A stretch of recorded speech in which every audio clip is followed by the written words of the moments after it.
Hi, welcome to Self-Sufficient Urban Gardening. Today we're going to talk about strawberries. This fruit that is so prime that is very expensive. A little box costs like $5, and if it's organic, much more. So today let me tell you how I grow these strawberries, and I'm increasing my production very, very soon. Welcome to Self-Sufficient Urban Gardening.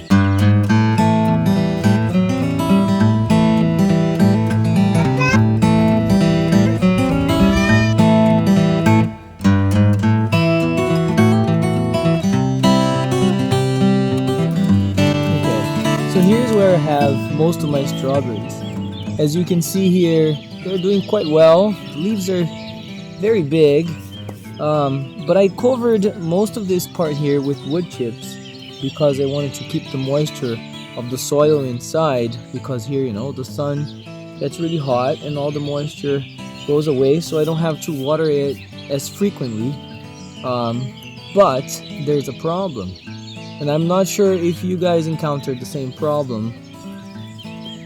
Strawberries here growing on the ground, all the strawberries get eaten by little animals, whichever they are. I'm not sure which animals are eating, but I'm pretty sure that some slugs and maybe other critters are eating my strawberries, and this has been a problem for a long time.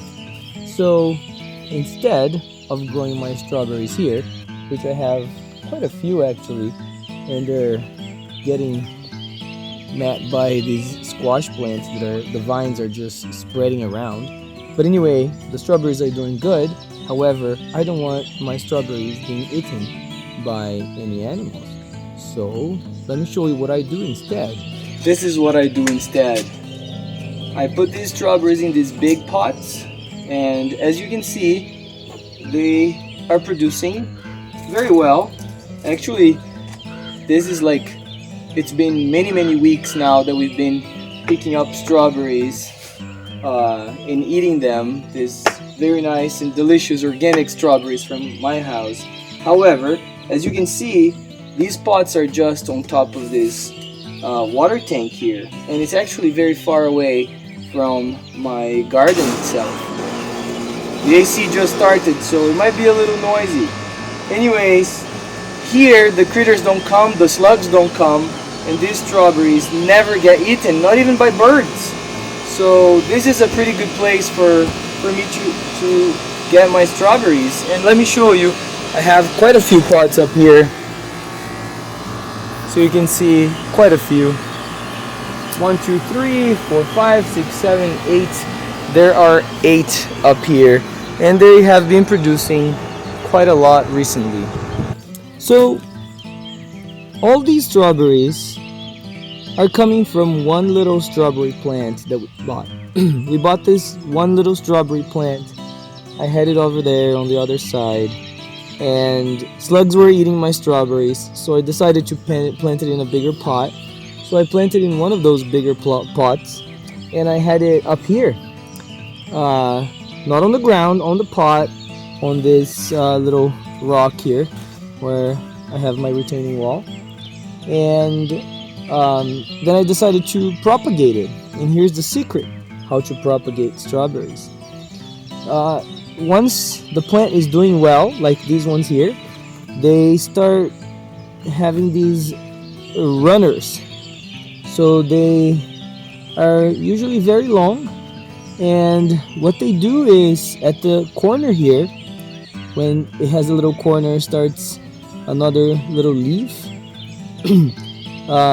There's some roots here, and usually these runners are looking for another place to ground themselves and have those roots go into the soil. But because I have wood chips here, these runners really never find soil.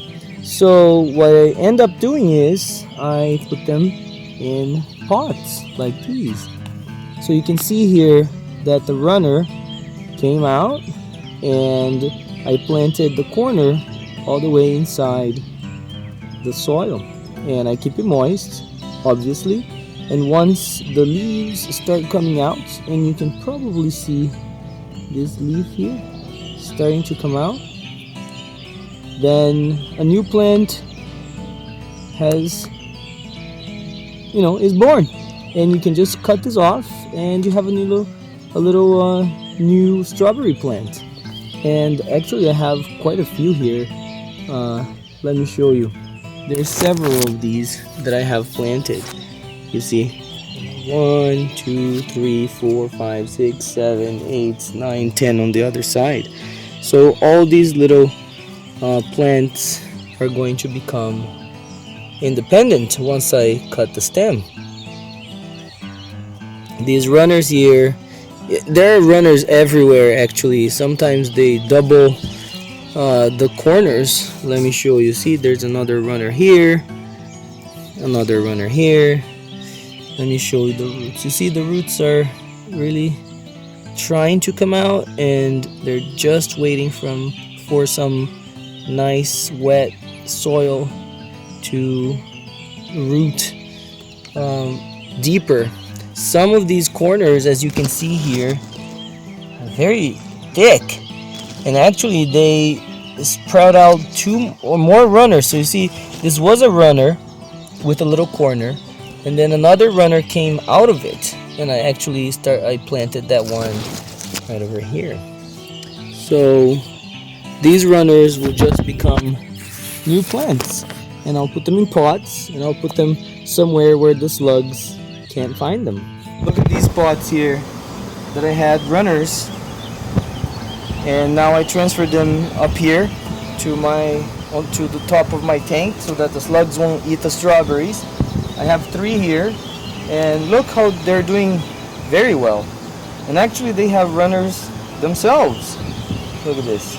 These are runners from the new plants. So I could actually put another pot right here and plant this runner and just propagate to another pot, another plant. But yeah, they're doing quite well. This is the 3rd one here. Just for you to know how long it took, so once I planted the runners into the soil, it only took maybe about a week or 2, just to be safe, 2 weeks. Then the roots are strong enough and they can survive by themselves, so you can cut the runner off and bring the pot to your porch or wherever you want to put your strawberry plant. Now you do want to keep them moist, because in these pots, at least in the sun here, it gets so hot that the soil inside the pots, especially because it's black, it gets really, really hot. The soil gets dry easily. So you want to water it often, or you can put these, bottoms here for the pots, and you can fill them with water so that the soil will just, soak itself by pulling out the water from the bottom and getting the moisture all the way to the roots that are on top. You just have to be careful about mosquitoes. So what I do is I put soap in here or something else to prevent the mosquitoes from laying their eggs in standing water. So that's what I do to keep them moist, and I water them quite frequently unless I have these little bottoms here full of water. Then I wait until they dry up, and I keep checking the bottom of the pot. So right here I check the bottom to see if it's moist. In this case here, it's still quite moist, even though there's no more water here. It's quite moist, so I can wait maybe another day or 2 and check again to see how moist it is. And those were my 2 cents in growing strawberries. Now I'm gonna pick this one up because it just looks so delicious, and I'm gonna eat it.